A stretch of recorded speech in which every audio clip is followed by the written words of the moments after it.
Your constitution says you cannot try anybody unless the law is written. Show me written law. Show me written law. Don't try it. Don't try it. Don't try rubbish. Don't try rubbish. Useless people. You don't know law. You don't know law. Your own constitution you don't respect. God's judgment you don't respect. That's why we the court of law. If you are just joining us, you are in for a major gist today. Make you no forget to hit that like button and subscribe to the channel with all the notifications turned on, because this story is unfolding in real time. So, a headline is flying everywhere. Happening now, Nnamdi Kanu refuses to eat in DSS custody. His message breaks the internet. My people, let's break this matter down. Is he really on a hunger strike, or is something deeper happening? Let me give you the real-time update. As we speak, the case between Nnamdi Kanu and the Nigerian government has reached a critical stage. In fact, a judgment is scheduled for November 20th, 2025. But instead of preparing a defense, Nnamdi Kanu himself has been making some serious moves. Just recently, he arrived at the Supreme Court in Abuja to personally submit a letter to the Chief Justice of Nigeria. And listen to this, even workers at the Supreme Court were hailing him, shouting, "Onyendu." So, what is the message he is trying to pass? He is insisting that the federal government has no valid charge against him. His main argument is that they are trying him under a terrorism law that has been repealed. He says, "I cannot be tried under a law that has been repealed." So, in court, he has flatly refused to enter a defense, telling the judge that unless he is shown a valid charge, he will not participate and he does not want to go back to DSS custody. The court has given him until November 5th to change his mind, but he stood his ground, and the judge has now fixed November 20th for judgment. Now, this is where it gets very critical, because he feels the lower court is not listening. He has run to the Court of Appeal. He has filed a motion asking the appeal court to stop the November 20th judgment from happening. He is arguing that if the judgment goes ahead, he could be unlawfully convicted and his appeal would become useless. So right now, we are in a tense waiting game to see if the appeal court will halt the proceedings.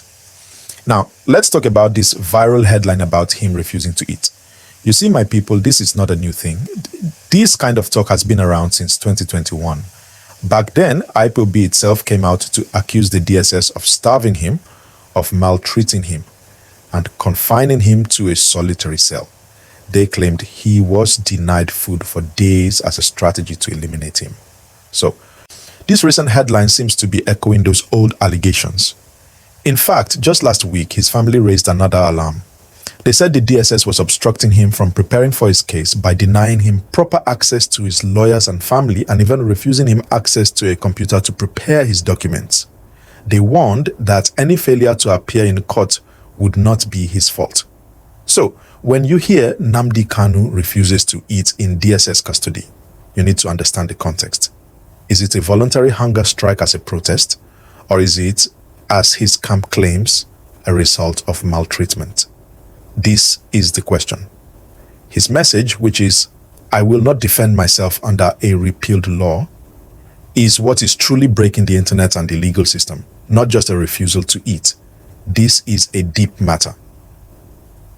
We are looking at a big confrontation between an individual and the state, with big legal arguments about the Constitution and the rule of law.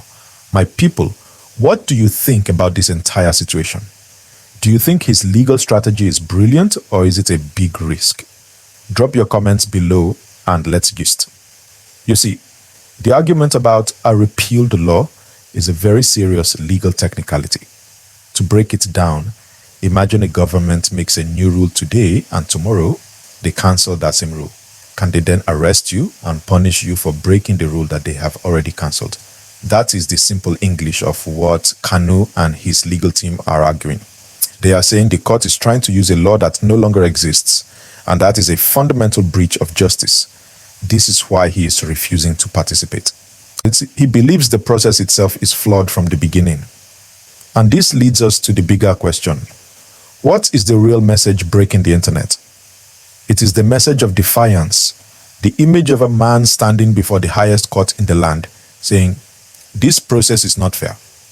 That is a powerful message that resonates with many people, regardless of their tribe or region. It touches on that feeling that many Nigerians have, the feeling that the system is sometimes stacked against the common man. But on the other hand, the government has a duty to protect the unity and sovereignty of Nigeria. They see Kanu's past actions and speeches as a threat to that unity. So for them, this is a matter of national security. They believe they must prosecute him to serve as a deterrent to others who might want to stir up violence or call for the breakup of the country. So we have two powerful forces at a stalemate. And in the middle of it all is a man in DSS custody whose refusal to eat, whether by force or by choice, has become a symbol of this entire struggle. My people, this is why you must stay informed. This is not just about Nnamdi Kanu. It is about how Nigeria handles complex legal and political issues. The outcome of this case will set a major precedent for the future. Before we go any further, if you are not subscribed to this channel, what are you waiting for? We bring you the gist in a simple way that everyone can understand. Click that subscribe button and ring the notification bell so you don't miss any part of this unfolding story. And if you are enjoying this deep dive, let me see your likes. Show me love with that like button right now. Now, let's connect this to something else happening in our country. Have you noticed a pattern? When there is a major issue in the land, sometimes a big attention-grabbing story like this one can make us forget about other pressing matters. Let me give you an example. The current economic situation, the price of food in the market, the state of our universities. While we are all focused on Kanu's hunger strike and his court case, we must not take our eyes off the other serious issues affecting our daily lives. It is possible to follow this big political gist and still demand good governance on every other front. We must learn to multitask as citizens. We must hold our leaders accountable for security, for the economy, for education, all at the same time. So as we watch this legal drama unfold, let us also be asking ourselves, how does this affect the common man on the street? How does it affect the price of bread? How does it affect the safety of our communities?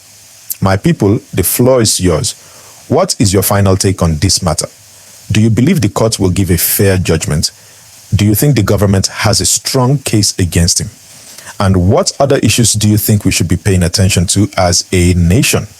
Pour your mind in the comment section below. Let's have a peaceful and intelligent conversation.